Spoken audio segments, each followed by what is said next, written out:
Let's get one thing clear from the start. If you lived in the Middle Ages and had a toothache, you were screwed. Forget Novocaine, forget mouthwash, forget even the concept of dentists as we know them today. In medieval Europe, the person ripping out your molars was more likely a blacksmith, a monk, or a barber wielding rusty pliers than someone with any actual medical training. This wasn't dentistry. This was blood-soaked guesswork mixed with superstition, pain, and desperation. And if you were the poor soul expected to treat people's teeth, it sucked even harder. Welcome to the world of the medieval dentist, a profession so terrifying, so undertrained, and so chaotic that people often preferred to let their teeth rot in their skulls rather than face your primitive tools. And yet somehow, you were in demand. But it didn't mean your life was easy. Chapter 1, the role nobody wanted but everyone needed. First off, nobody grew up dreaming of becoming a dentist. The word dentist itself didn't even exist in English until the 18th century. What you had instead were tooth drawers, barber surgeons, or wandering healers, jacks of all trades who dabbled in everything from bloodletting to bone setting to tooth removal. And becoming one, there was no dental school, no formal apprenticeship. Often you got into the trade by accident. Maybe you were a barber who learned to yank teeth between shaves, maybe you were a monk who read about it in ancient Greek scrolls, or maybe you just had strong hands and a high tolerance for screaming. But once people knew you could handle a pair of forceps, you were stuck with it, because medieval mouths were disasters waiting to happen. Chapter 2. Everyone's breath smelled like death. Oral hygiene in the Middle Ages was inconsistent, to put it nicely. Some cultures, like the Islamic world and parts of Asia, did use toothsticks, herbal pastes, and even rudimentary mouthwash. But in Europe, most people used cloth rags, chewed on sticks, or did absolutely nothing. Combine that with diets high in coarse bread, beer, dried fruit, and sugar, once it showed up from the East, and you've got a recipe for mouth rot. People regularly chipped their teeth on grit from flour, sweets stuck between molars, and nobody knew what a cavity was. They just called it toothworm. Seriously, most people believed that worms lived in your teeth and caused pain by wriggling around. So when someone's face swelled up, pus oozed from their gums, and the pain got too intense to ignore, guess who they came running to? You, the reluctant, underprepared, poorly paid dentist. Chapter 3. Tools of the Bloody Trade. Let's talk about your gear. A modern dentist walks into the room with sterilized instruments, bright lights, and assistants. You showed up with a grimy bag of iron tools, maybe a knife or chisel, and some rags soaked in vinegar. That's it. No anesthesia, no antiseptic. No gloves. Your go-to instrument was the dental pelican, named for its curved shape, not its elegance. It was designed to grip the tooth and apply leverage, ideally yanking it out in one piece. More often than not, it shattered the tooth, cracked the jaw, or ripped out a piece of gum with it. Then there was the tooth key, a crude predecessor to the forceps, which you jammed over a tooth and twisted like you were opening a wine bottle. You hoped it came out. If not, you twisted harder. Sometimes you even used your fingers. And the worst part? You weren't just working on peasants.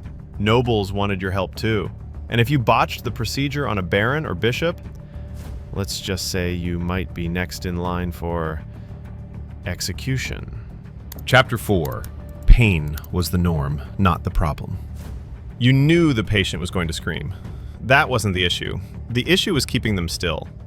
There were no reclining chairs, you didn't have restraints. Sometimes you had to pin the person down with your knees while they thrashed. You couldn't be squeamish, you couldn't hesitate. If you did, they might bolt mid-procedure or punch you in the face. Some patients came drunk, others came praying, and a few came unconscious from fever. You worked with what you had. There were no antibiotics. If the wound got infected, and it usually did, gangrene or sepsis could follow. People died from tooth extractions. Died. And whose fault was it? Yours.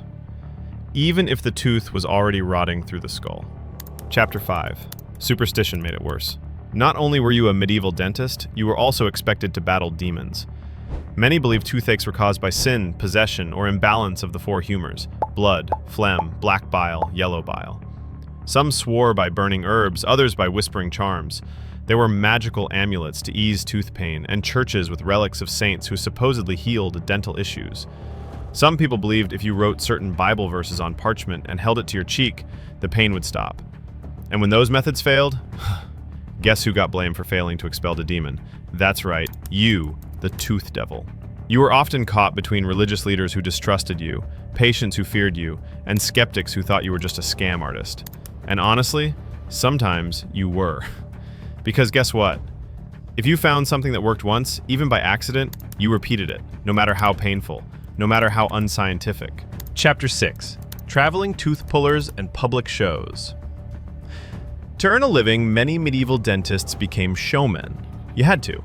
Fairs and markets were prime opportunities to advertise your skills. You'd set up a stool, wear a flashy costume, and shout to the crowd about your miracle cures for tooth pain. You'd call up a suffering peasant, yank their tooth in front of everyone, hold it aloft like a trophy, and bask in applause. Sometimes you even handed the bloody tooth to a child as a souvenir. You weren't alone. There were bone setters, herbalists, and quack surgeons beside you. It was the medieval version of Shark Tank, and the most dramatic performer got the most customers. But God help you if something went wrong. If you cracked a jawbone, caused uncontrollable bleeding, or made someone pass out in public, the crowd could turn on you fast. There were stories of tooth drawers being stoned or tarred and feathered for hurting someone. And then you'd have to move to the next town and try again. Chapter 7. The smell, the mess, the rot. Let's talk about the sensory nightmare. You smelled like blood and vinegar. Your hands were crusted with pus. Your tools dripped with mucus and spit. You had no way to clean properly, and many surgeries were done in dirty inns or church basements. The smell of rotting flesh? It clung to you. You had to probe infected gums, poke at abscesses, and sometimes drain boils with a dagger. The moment you punctured it, the stink hit the room like a thunderclap. People gagged. Some vomited. You didn't wear a mask. There was no suction tube. If a patient coughed mid-surgery, you got it in the face. You knew some of your patients were dying from disease, plague, consumption, typhoid, but you worked anyway. You had to. If you stopped seeing patients, you starved.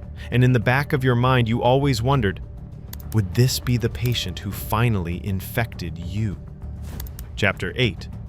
The monks who tried to help. In monasteries, things were slightly better. Slightly. Some monks became the closest thing to real medieval doctors. They had ancient medical texts from Greece and Rome. They copied and translated works from Galen and Hippocrates. They understood herbs, poultices, and anatomy. Sort of. But even monks couldn't do much for dental pain. They might pack a cavity with myrrh, wrap the jaw in cabbage leaf, or prescribe fasting and prayer. When it got bad, they too would turn to extraction. And if no tooth puller was around, one monk might be forced to perform the grisly task on another. Imagine taking pliers to your brother in Christ. That's how bad it was. They documented their efforts. One medieval manuscript even shows a monk holding down a patient while another yanks a tooth, with the patient kicking wildly. The caption roughly translates to, "A most unpleasant duty." Yeah, no kidding. Chapter 9. You were always on the edge of being replaced. Dentists in the Middle Ages had no legal status. There were no licenses, no associations, and no official recognition. Anyone could call themselves a tooth drawer, and they did.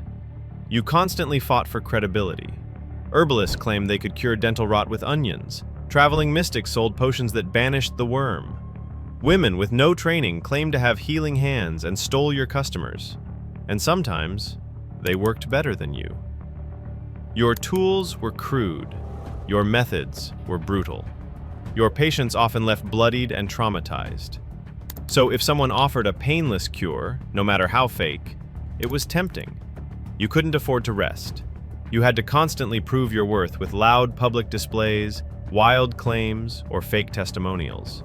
You were one step away from being laughed out of town, or worse, being accused of witchcraft. Chapter 10. The strange things you saw. A medieval dentist saw things most people couldn't stomach.